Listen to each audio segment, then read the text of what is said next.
Depot থেকে rationing পদ্ধতিতে তেল দেয়ায় দেশের বিভিন্ন এলাকায় বেশিরভাগ ফিলিং স্টেশন বন্ধ। ঘন্টার পর ঘন্টা লাইনে দাঁড়িয়ে জ্বালানি তেল না পেয়ে ক্ষুব্ধ গ্রাহকেরা। জেলা রিপোর্টারদের পাঠানো তথ্য ছবি নিয়ে ডেস্ক রিপোর্ট। ডিপো থেকে জ্বালানি তেলের সরবরাহ করা হচ্ছে কম, তাই অধিকাংশ জেলার বেশিরভাগ ফিলিং স্টেশনগুলো বন্ধ। কোনো কোনো জেলায় মাত্র একটি বা দুটি ফিলিং স্টেশনে পাওয়া যাচ্ছে তেল, তাও পর্যাপ্ত না। ঘন্টার পর ঘন্টা লাইনে দাঁড়িয়ে জ্বালানি তেল না পেয়ে ক্ষুব্ধ গ্রাহকেরা। কালকে তেল দেয়নি, আজকে দেওয়ার কথা। ভ্যান থেকে আমাদের বসতে দুই গাড়ি, এক গাড়ি বেরিয়েছে, গাড়ি দিচ্ছে 160 লিটার তেলেরা যখন গোস করে জোগাড় করতে পারছে তখন আমাদেরকে তেল দিচ্ছে ভাই, আর যখন এরা তেল গোস করে পারছে না আমাদেরকে দিতে পারছে না ভাই। এর প্রভাব পড়েছে সড়কে, কমেছে গণপরিবহন, বেশি বিপাকে পড়েছে পচনশীল পণ্যবাহী ট্রাক চালকেরা। জ্বালানি সংকটের কারণে গাইবান্ধার তিস্তা, যমুনা ও ব্রহ্মপুত্র নদের 180টি চরাঞ্চলের মানুষদের যোগাযোগ সংকট প্রকট আকার ধারণ করেছে।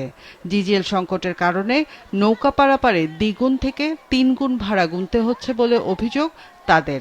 নৌকা চলাচল করা লাগে, তেল নাই, ডিজেল নাই, কিভাবে নৌকা চলে? নৌকা ঘাটে বান্ধা, লোক পারাপার হতে পারতেছে না। তেলের অবস্থা খুব ভয়াবহ, 150 কেজি তেল পাইতেছি না।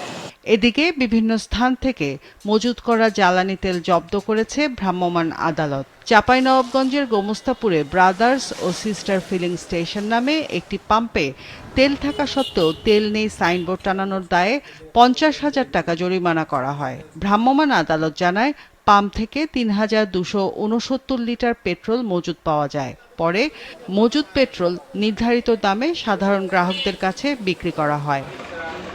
এদিকে নেত্রকোনায় মেসার্স রাজীব ও মেসার্স শঙ্কর সাহা এন্টারপ্রাইজ নামে দুই ব্যবসা প্রতিষ্ঠান থেকে 3,100 লিটার ডিজেল, নোয়াখালীর লক্ষ্মীনারায়ণপুর এলাকার হাজী আসমত আলীর বাসা থেকে 1,200 লিটার পেট্রোল, চুয়াডাঙ্গার মমিনপুর ইউনিয়নের ইউপি সদস্য শাহিনুর ইসলামের বাড়ি থেকে 1,200 লিটার ডিজেল ও যশোরের শার্শায় বাগ আচরার একটি ফিলিং স্টেশন থেকে 200 লিটার ডিজেল জব্দ করা হয়।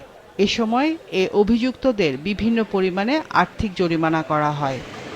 রওশন জাহান মিষ্টি, মাছরাঙা নিউজ ডেস্ক।